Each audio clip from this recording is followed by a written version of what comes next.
Si je vous demande de me parler de cinéma suédois, il est fort probable que vous me citiez la trilogie Millennium. Certains d'entre vous me parleront peut-être de Morse, le film original dont le film américain Let Me In en est le remake. Ou les plus cinéphiles d'entre vous, peut-être me parlerez-vous d'Ingmar Bergman. Aujourd'hui, j'ai envie de vous parler d'un autre film.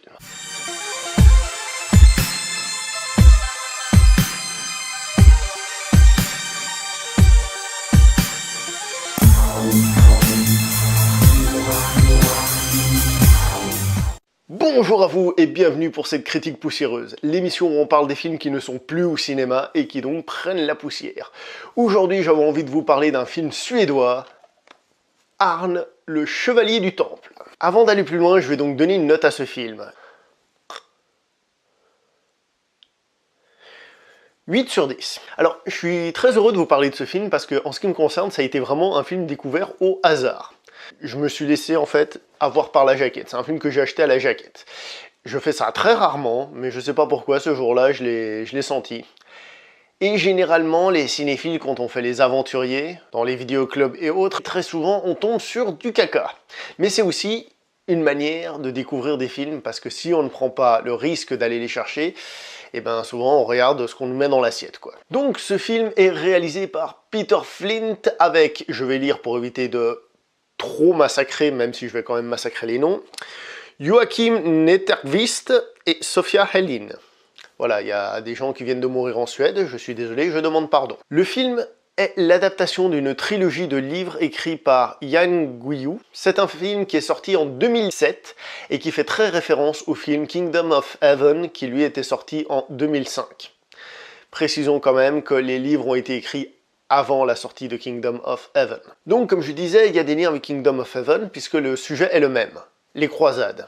Et le sujet est traité plus ou moins de la même façon, c'est-à-dire à travers les yeux d'un chevalier vertueux qui dépasse on va dire le racisme religieux. C'est un film très intéressant, donc il adapte une trilogie de livres, parce qu'il a en effet 3 parties. Une première partie qui se passe en Suède, et qui nous parle donc de la jeunesse du héros, et qui prépare un peu l'histoire de la Suède. La deuxième partie qui se passe en Terre Sainte, on va dire la partie Kingdom of Heaven, qui reprend un peu les mêmes idées. Et la troisième partie, c'est le retour en Suède, et les événements qui vont faire que la Suède soit un pays uni. Alors, le personnage de Arn, le personnage principal, est un personnage fictif, hein, mais il nous aide à suivre cette grande histoire. D'après une amie suédoise, ce film est le film le plus cher de l'histoire de la Suède, celui qui a le plus gros budget. Malgré tout, il reste quand même bien en dessous du budget de Kingdom of Heaven. Et cela se voit entre autres dans les batailles qui sont beaucoup plus sobres. Mais cela n'est pas forcément un défaut, parce que le réalisateur ne montre pas des grosses batailles, par contre il joue beaucoup sur l'aspect émotionnel de ces batailles.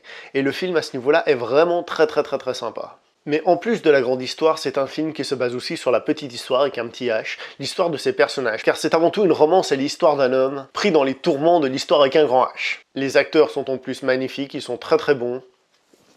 Que demande le peuple? Pour faire simple, c'est un film qui a un budget relativement petit par rapport à ce qui se fait à Hollywood, mais qui est très bien utilisé et qui vous fera découvrir sans doute une partie de l'histoire de la Suède, tout en vous montrant un spectacle tout à fait intéressant. Attention, certaines personnes le trouvent un petit peu lent. Il faut savoir qu'il fait 3h20. Et l'édition DVD ici que j'ai dans les mains est une version d'exploitation à la télévision, parce que le film est sur 2 DVD en 2 parties. En 2008, il y a eu une suite à ce film qui s'appelle, si je ne dis pas de bêtises, Arn, le temple au bout du chemin, qui est donc le titre du 3e livre de l'auteur. J'ai cherché des informations, impossible à trouver, même sur Allociné, le film y est, l'affiche existe, mais le titre est encore en suédois, et il n'y a absolument rien du tout. Bref, tout ça pour vous dire que Arn, le Chevalier du Temple est un film hautement recommandable. Si vous aimez les films historiques, si vous êtes un peu curieux de découvrir l'histoire d'autres pays, regardez-le sans autre. Alors c'est tout pour cette critique poussiéreuse, je vais m'arrêter là pour ce film qui mérite amplement d'être vu. Je vous revois prochainement pour une prochaine émission, que ce soit une critique poussiéreuse ou une post-projection. En attendant, likez, partagez, abonnez-vous et regardez Arn le Chevalier du Temple, c'est mon petit conseil du jour. Allez, ciao!